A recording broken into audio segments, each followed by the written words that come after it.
Yo, what's good, YouTube? So today's video gonna be in French because like tomorrow I got like a big test, of economy politique and the core, everything that I need to learn is actually in French.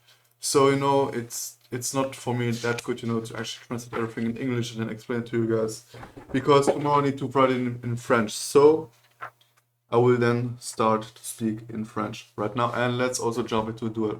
If you're just interested in Duel stuff, just watch it without the sound. So yeah. Alors, on va commencer avec le premier point, et ce sera l'État. On va rentrer ici, blablabla. Also, guys, for you, I'm not French. I'm a Belgian, like Belgian, and also like Peruvian. So like combination of both these two, both. Okay. Oh, I hate this one. Ok, bon, maintenant je vais parler. Oh, ok. Alors, commence avec le rôle de l'État. Alors, le rôle de l'État, comment dire, depuis le traité de Maastricht, comment dire, on a, comment dire, défini le secteur public. Il y a trois trucs, comment dire, une administration, administration sociale, centrale, comment dire, par l'État. Administration centrale par l'État, une administration locale par la commune, et après aussi un secteur, une sécurité sociale. Oui, comment dire, qu'est-ce que c'est le secteur public? Le secteur public, c'est, comment dire, un acteur, comment dire, qui, euh, qui influence la vie économique et la vie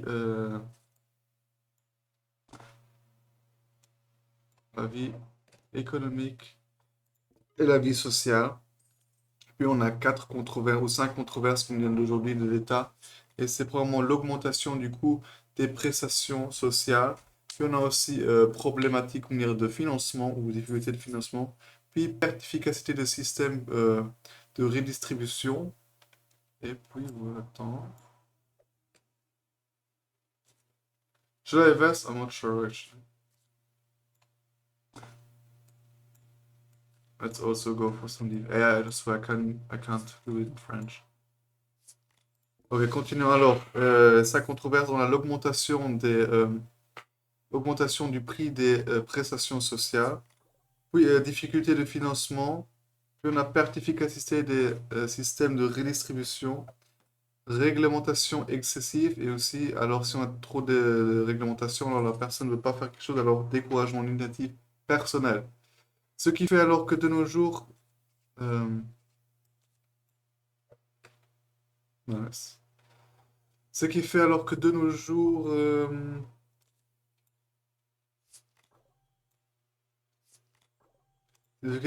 on cherche le temps en équilibre entre le secteur privé et le secteur public. Voilà. Continuons avec... Ah non. Alors maintenant, on continue avec l'état vert de nuit, c'est-à-dire avant, comme dire, il faut juste un peu penser. L'état était juste là, comme dire, pour veiller la nuit, qu'il n'y a rien qui se passe comme ça. Alors, au 19e siècle, l'État avait juste quelques fonctions dans le secteur public. C'était l'enseignement de base, la construction, l'entretien de infrastructures collectives, le système juridique, puis aussi l'organisation de la défense nationale, et après encore la sauvegarde de l'ordre intérieur. Puis, comme dire, dans le domaine économique, use this here, oh, I'm gonna die.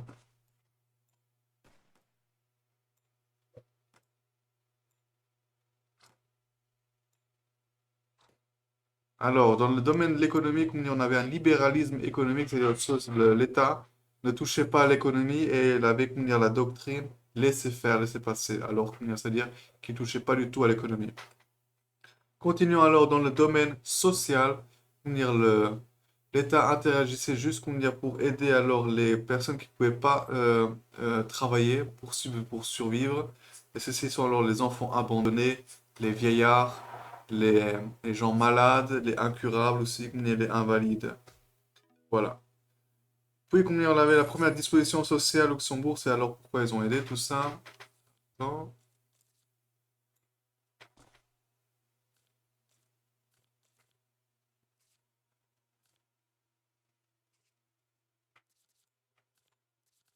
On a animal n'est pas as fuck. Pleu, pleu.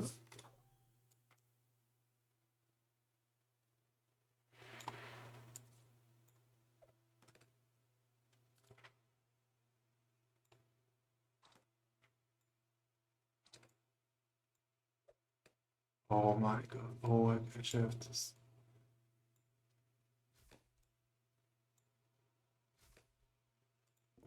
Voilà, ça, c'est alors au domaine social. Puis qu'on a ici comme la première disposition sociale au Luxembourg, alors ça a fait quelque chose, c'est-à-dire ils ont intervenu. Et puis la intervention des pouvoirs publics dans la vie économique et sociale était très minime, c'est 10% du PIB, c'était très minime. Puis tout ceci a changé, comme dire, dans un rôle État, comme dire, l'État interventionniste. Yo, why does he fuck me so bad, man? It's crazy. Alors continuons avec l'État interventionniste. Ah non, l'intervention. Alors en 1929, on avait la grande crise économique. Wait. I should have this other stuff actually. There. Go for some big damage. Ok. Alors, en 1929, on avait la grande crise, comment dire, économique, et là, alors, on a vu, comment dire, que l'intervention de l'État est indispensable, sinon, comment dire, tout allait détruire, tout le monde allait se tuer. Alors, intervention est alors apparue comme indispensable pour réaliser ce projet. Voilà, alors, en 1929, puis on a fait un truc, c'est plus petit budget État. Et après aussi, début des années 1930, on avait aussi le New Deal. On avait l'économiste anglais John Maynard Keynes qui disait, comment dire, que si l'État doit intervenir si la demande effective des ménages et entreprises, ça ferait insuffisant. C'est-à-dire si c'est pas assez qu'on ira acheter les choses. Ok.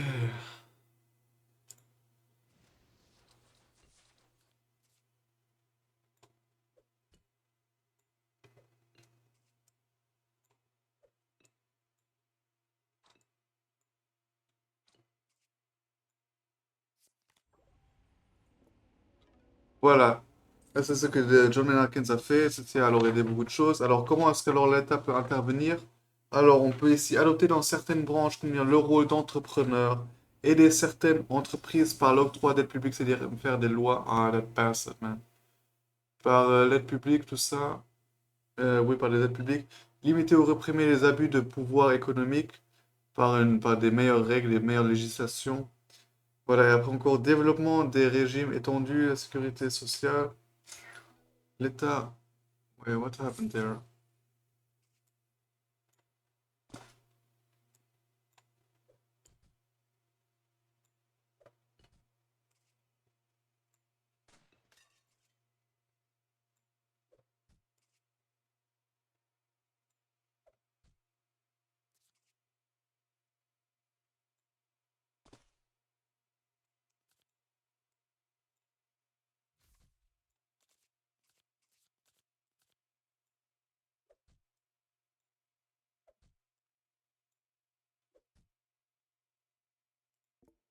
Voilà, les départs, alors qu'est-ce que l'État a fait alors? C'est les plus riches, il a enlevé l'argent des plus riches, pas tout l'argent, mais on a pris un peu l'argent des plus riches, et alors on l'utilisait alors pour aider les gens qui ont vraiment besoin d'aide. Voilà, puis on a un État-providence, c'est-à-dire on a des assurances qui font tout ça, un système d'assurance collective. Voilà, ça c'était alors ici pour l'État interventionniste et l'État veilleur de nuit, la différence entre les deux et les rôles de l'État. Puis commençons maintenant avec le budget de l'État. Alors le budget de l'État, c'est les recettes et les dépenses de l'État comme moyen d'intervention pour la vie économique et la vie sociale. Et c'est la loi budgétaire et alors votée aussi tous les années par la Chambre des députés. Gonna go for Instakill, fuck that bastard, man.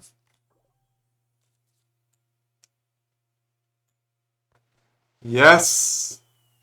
Yo, I swear, people that played this one, it's so disgusting.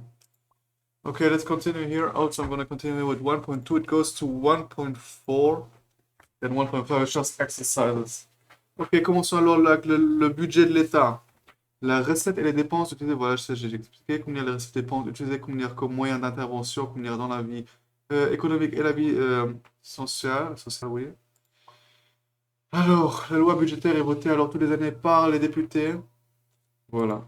Puis commençons maintenant avec les recettes de l'État. Les recettes de l'État, c'est que l'État fait en argent, c'est-à-dire il reçoit de l'argent.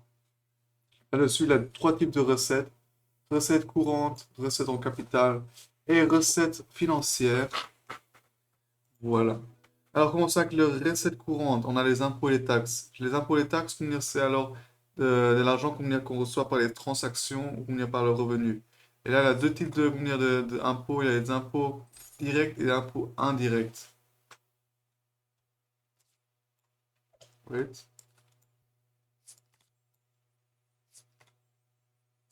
Alors, impôt direct, impôt indirect, quelle est la différence? Impôt direct est tout de suite mis sur le revenu, comme dire, c'est normalement, si on enlève du revenu, comme dire, de l'argent. Il y a aussi, comme dire, impôt direct, c'est aussi, ça dépend aussi combien la personne gagne, c'est-à-dire, ça dépend combien elle reçoit, et alors aussi on enlève, alors, dépendant de ça, comme dire, aussi une somme d'argent. I think I'm gonna go for maximum damage there.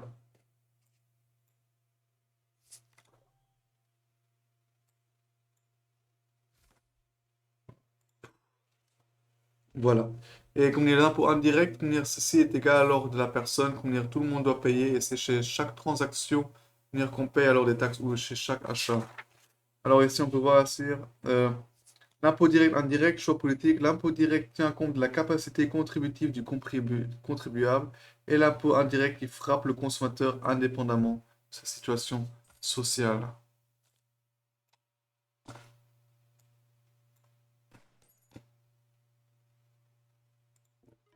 Voilà. Ça veut dire alors que l'impôt direct, comme je l'ai dit, tient compte de la capacité contributive du contribuable, c'est-à-dire il regarde combien la capacité économique de la personne est, et alors il prend alors de ceci un petit morceau, et l'impôt indirect, c'est alors non, c'est égal, tout le monde reçoit le même montant. Puis on a aussi encore la courbe de Laffer, par Arthur Laffer.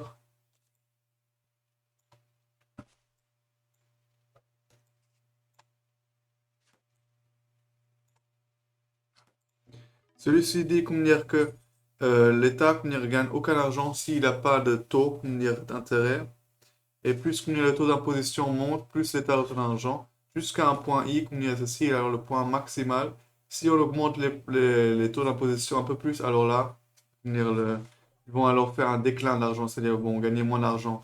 Car la plupart des personnes vont alors pas vouloir travailler pour l'État, pour ceci.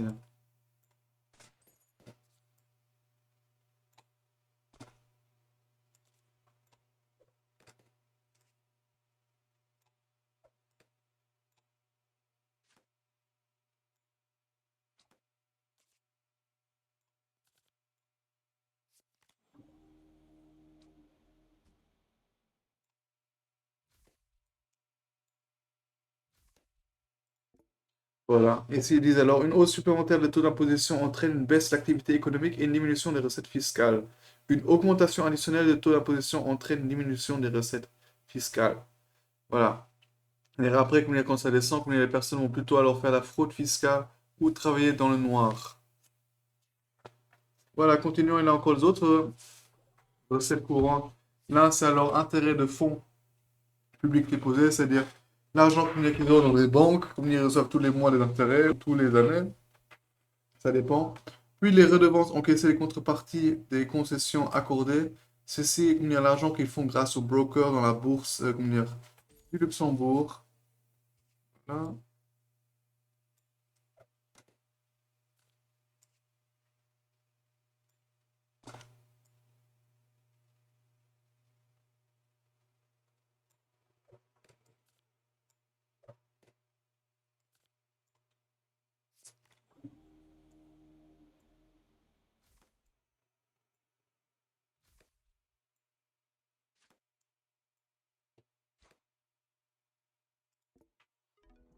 Voilà, c'est-à-dire l'argent qu'ils font par les bourses, tout ça.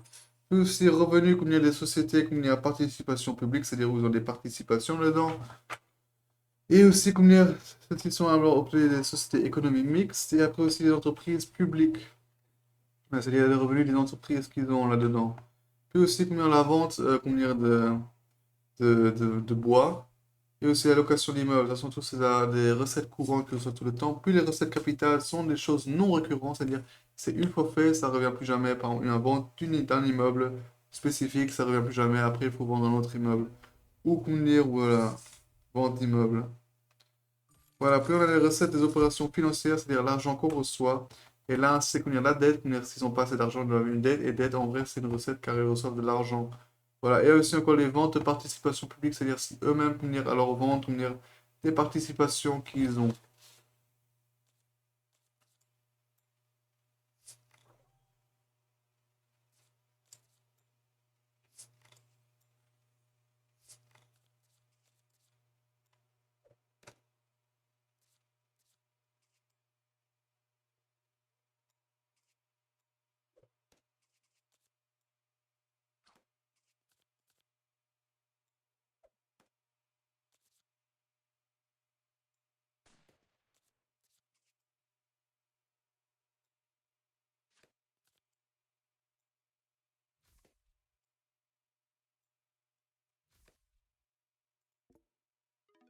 Voilà. Puis commençons maintenant avec les dépenses de l'État, c'est-à-dire que l'État doit toujours dépenser, il y a de l'argent, alors ceci est alors aussi fait par les ministères, et les ministères alors ont des compétences, comment dire, ils savent des choses, et ils ont aussi des projets, ils doivent alors y penser à plusieurs choses, comment dire, alors comment dire, comment dépenser l'argent, s'ils peuvent dépenser l'argent, tout ça. Là aussi, chez les dépenses, on a trois types de dépenses, hein, dépenses courantes, dépenses en capital et dépenses fiscales. Commence avec les dépenses courantes. Il y a trois types de dépenses courantes. On a la consommation publique, c'est-à-dire on a les salaires, les pensions, tout ça. Oh, j'ai perdu les merdes. On recommence, voilà. Dépenses, les consommations publiques, c'est-à-dire les traitements, les salaires, les pensions, tout ça. Puis on a aussi encore les loyers et les frais de fonctionnement, tout ce qu'ils doivent payer. Puis on a les transferts, c'est-à-dire les subventions comment dire, aux entreprises et aussi les comment dire, transferts aux ménages. Et aussi encore le transfert au reste du monde. Puis on a aussi encore les intérêts de la dette publique, c'est-à-dire juste les intérêts de la dette qu'ils ont, ils doivent aussi payer tous les temps, tout le temps. Ça c'est un truc courant, parce que ça peut pas disparaître à un moment à l'autre.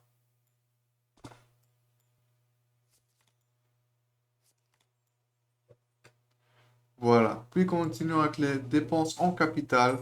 Ceux-ci sont alors combien ce qu'ils doivent payer, mais c'est pas toujours récurrent, c'est-à-dire augmenter le patrimoine public, c'est-à-dire moderniser l'infrastructure ou même venir investir dans des choses. Ce sont les dépenses en capital. Puis on a les dépenses des opérations financières. C'est comment dire, alors l'amortissement de la dette publique, c'est-à-dire le repayer comment dire, tout c'est la dette publique. Voilà. Puis on a le solde budgétaire. Le solde budgétaire, c'est alors comment dire, solde budgétaire, c'est SB est égal alors à, wait, est égal à solde budgétaire est égal à T moins G. T, comment dire, c'est les recettes et G, c'est les dépenses. Voilà. Et alors, combien ça dépend? Alors, si on a un solde budgétaire qui est au-dessus de zéro, c'est-à-dire plus grand que zéro, on a un excédent budgétaire. Si SB comment dire, est égal à zéro, on a un équilibre budgétaire. Et si SB est égal à... Si SB est plus petit que zéro, on a un déficit budgétaire. Et après, la deux types, comment faire pour déficit budgétaire? On a soit comment dire, une dette intérieure, une dette extérieure. Une dette intérieure, c'est on utilise l'argent qu'on a collecté l'année dernière, et alors utilisé pour ça. Ou c'est la dette extérieure, c'est-à-dire on fait un emprunt, à un autre pays. Voilà.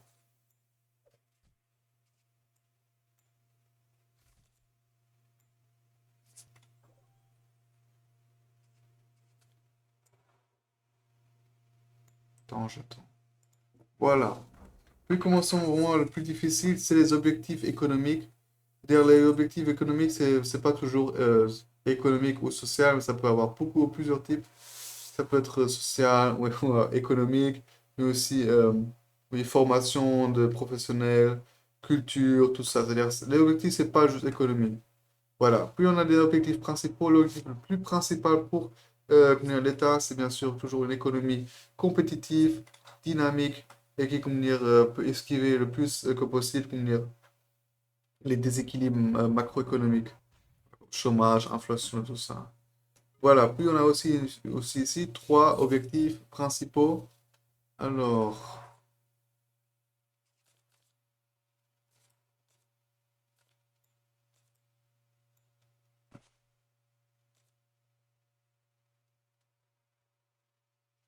j'ai pas assez d'argent pour défendre tout ça.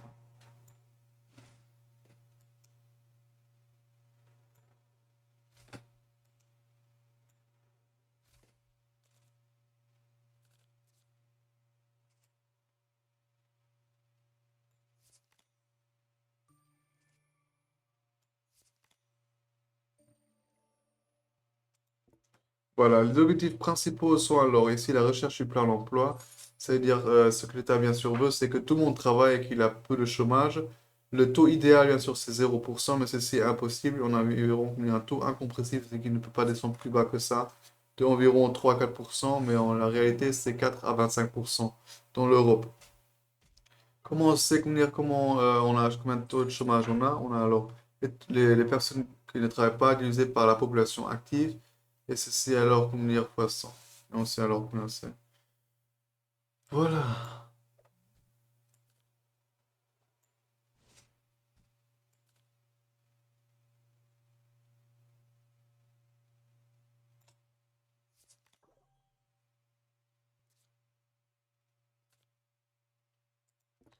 Alors le prochain, c'est l'objectif de stabilité des prix, c'est-à-dire on essaie de ne pas avoir d'inflation ni de déflation. Et l'objectif, c'est comment est-ce qu'on sait si on a une stabilité des prix? C'est il faut regarder l'année dernière, si on a une hausse plus forte ou pas. Si on a une hausse, oui, mais comment dire, quelle est la force de cette hausse?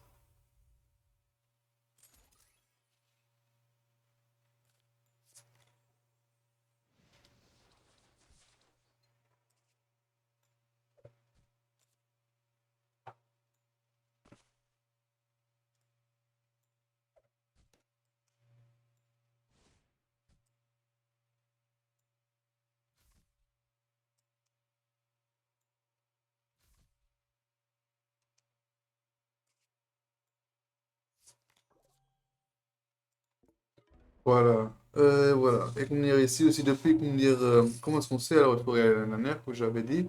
Et après, depuis la Seconde Guerre mondiale, on a connu une forte inflation, mais de nos jours, maintenant, c'est redescendu à 2 à 4%. Voilà. Puis le dernier point, le dernier objectif principal, c'est la croissance économique. Voilà, ce qui fait qu'on veut toujours, bien sûr, qu'on a une croissance et pas stagner. Voilà, ici, se mesure par le taux de croissance du produit national brut en valeur réelle. Pourcentage par rapport à l'année précédente, c'est on regarde en euros. Ici, l'année précédente. Alors ici, on sait alors que l'État, le rôle de l'État, c'est stimulateur et accompagnateur de l'économie. Attends, comment je vais faire ça?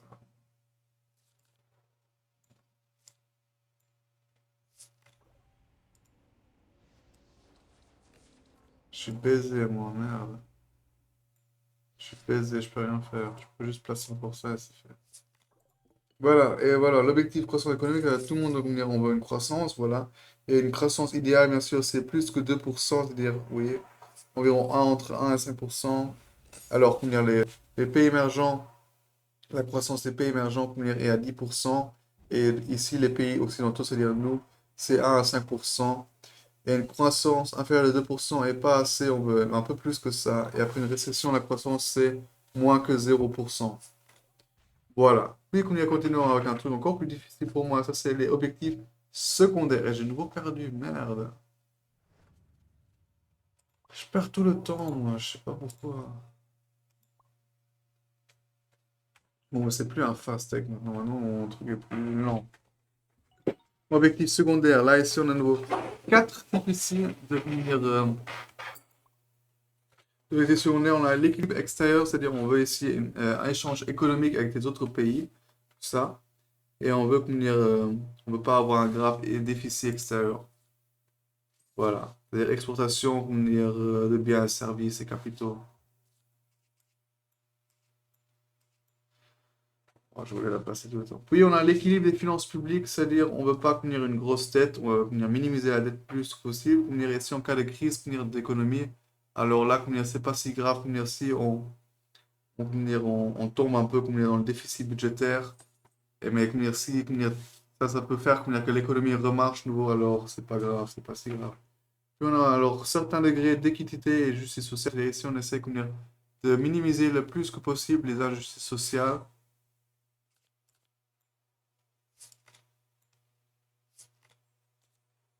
Voilà. On essaie de minimiser les injustices sociales le plus que possible.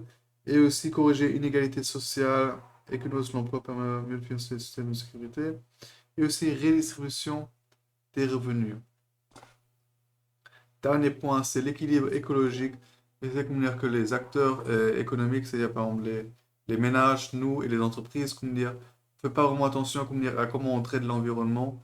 Et ce qui fait comment dire, que l'environnement est un peu plus mauvaise, alors comment dire, l'État, comment dire, l'accompagnateur, et comment dire, le rôle qu'est l'accompagnateur et d'aider, comment dire, tout ça. Alors il va investir pour, euh,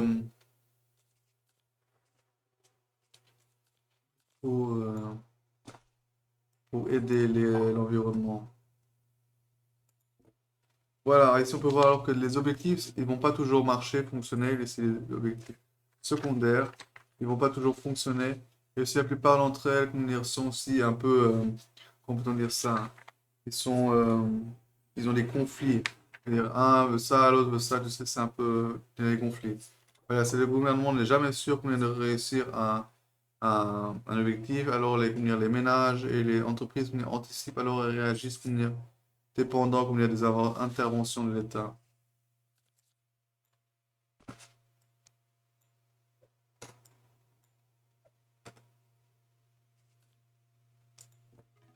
Voilà. Puis continuons maintenant avec le politique budgétaire en tant qu'instrument de la politique économique et sociale.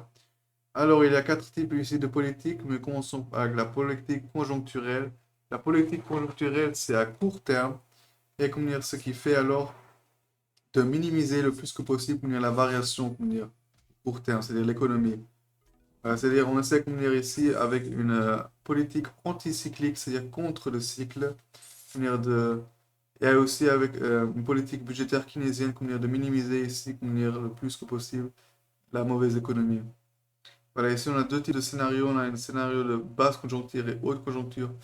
Basse conjoncture, c'est comment dire, quand l'économie va bien, et haute conjoncture, non, basse conjoncture, c'est quand l'économie ne va pas bien, et haute conjoncture, c'est quand l'économie va bien. Haute conjoncture, voilà. Alors, basse conjoncture, qu'est-ce qu'on fait là? L'économie n'est pas bien, c'est-à-dire l'État doit aider, c'est-à-dire on a une politique de relance, c'est-à-dire l'État va alors mettre de l'argent dans l'économie pour après avoir un multiplicateur, il met un peu d'argent dedans dans l'économie, ce qui fait alors que on a un multiplicateur dessus, des revenus, tout ça, c'est-à-dire ça aide beaucoup. Voilà, une baisse des impôts, comment est-ce qu'il fait ça? Met de l'argent, il peut bien sûr investir l'argent, mais aussi en baissant les impôts, tout ça, et voilà. Et une hausse des dépenses publiques. C'est des dépenses publiques, c'est-à-dire ce qu'il investit dedans. Et baisse ses impôts. euh, voilà. Baisse ses impôts.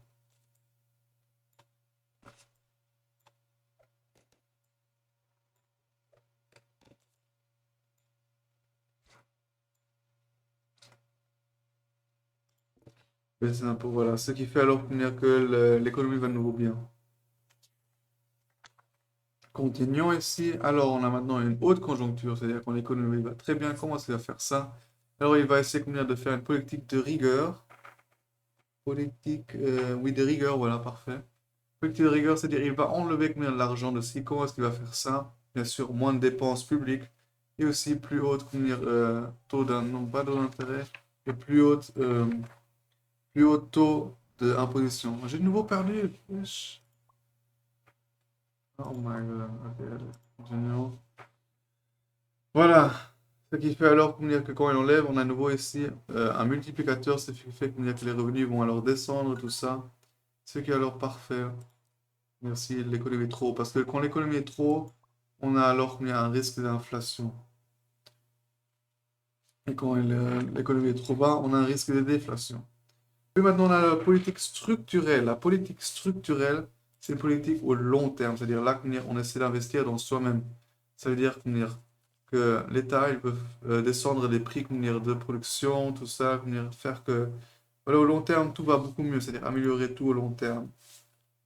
Voilà, il aide les entreprises à s'installer.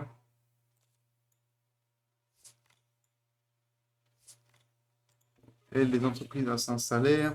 Tout ça, et aussi des subventions, grâce aux subventions, des intérêts, tout ça, à les aider. Et aussi, à rendre aussi moins cher à la production, comme ça, bien sûr. Aussi tout pour aider les entreprises. Ouais, aussi pour les infrastructures, mais infrastructures, tout ça. Et investir tout. C'est simple, c'est tout.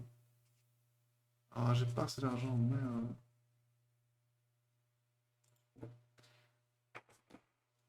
Voilà. Puis on a la politique sociale, c'est-à-dire tout pour le social, c'est-à-dire on veut descendre le plus que possible les inégalités et les injustices, comment dire, et aussi avec l'argent, comment dire aussi, que tout le monde a plus ou moins le même argent.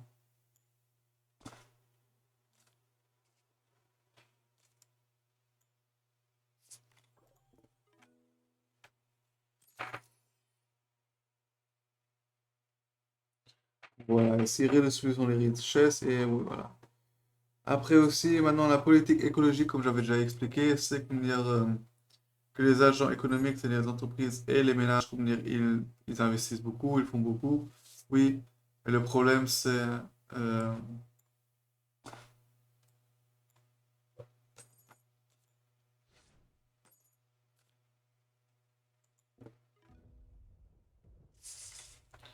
ils investissent beaucoup, mais c'est qu'ils font pas attention à l'environnement. Alors l'État, comment dire, va aider, comment dire, l'environnement à tout, voilà, à tout refaire, à investir dedans. À la correction de défaillances, c'est ça. Ou les mesures réparatrices.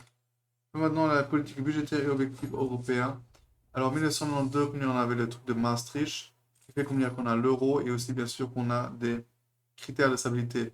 Ce qui fait qu'on ne peut pas descendre à moins 3% comment dire, de déficit budgétaire tous les années. Et comment dire, aussi pas avoir une dette plus haute que 60%. Mais là, comment dire, 3%, il faut vraiment pas faire.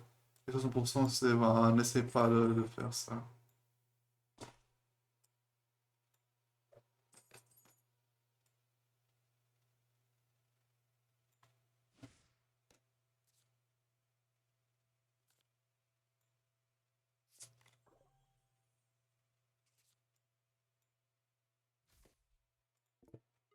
Voilà.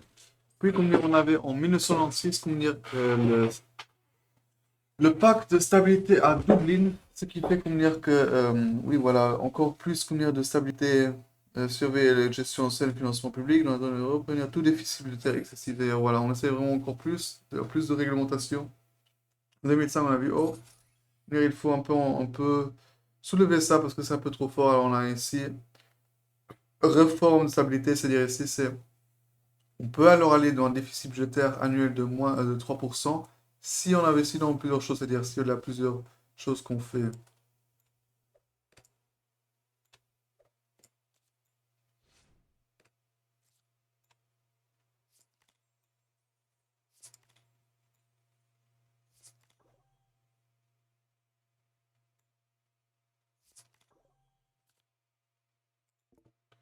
Voilà. Puis comme dire, en 2011 et en 2013, on avait, en 2011, on avait le six-pack. Oui, en 2011, le six-pack et en 2013, le two-pack. Voilà, qu'est-ce qu'ils sont les deux? Comme dire, c'est, oui, un peu de tel prendre un de correction déclenchée automatiquement. Regarde d'objectif moyen terme, prendre un taille pour corriger de façon générale le déficit. Voilà, c'est-à-dire juste renforcer l'encadrement de la politique budgétaire. Voilà, c'est-à-dire un peu aider tout ça. Très mal là. Voilà, et ça c'est en vrai tout pour ceci. Non, après on a encore le carré magique de Nicolas Caldor. Voilà, je vais juste l'expliquer rapidement.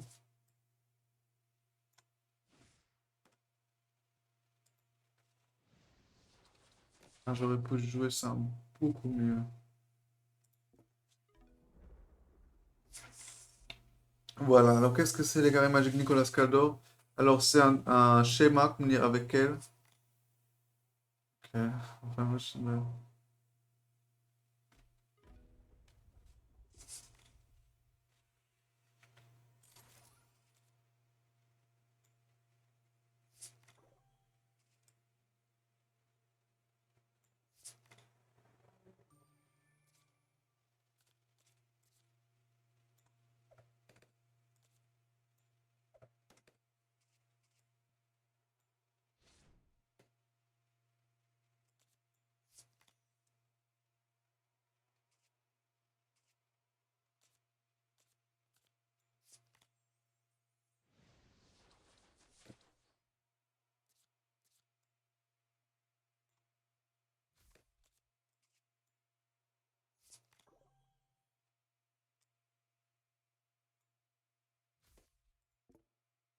GG. Voilà, Nicolas Caldor, qu'est-ce qu'il fait alors? Il fait comment dire, qu'on peut comparer les choses et regarder comment dire, l'évolution de l'économie comment dire, dans le pays. les comparer à d'autres économies et tout ça. Voilà. Et comment est-ce qu'on fait? Alors, on a ici un carré, et qu'on dit au nord, on a alors le taux de croissance du PIB qui va de -2 à 7. Puis on a qu'on dire au sud, qu'on dire la balance courante, la solde du balance courante, c'est-à-dire de -3 à 5. À l'est, qu'on dire on a le chômage qui va de 13 à 0. Et à l'est, on a le taux d'inflation qui va aussi de 13 à 0. Voilà, j'espère que ça vous aide. C'est tout. Bye guys.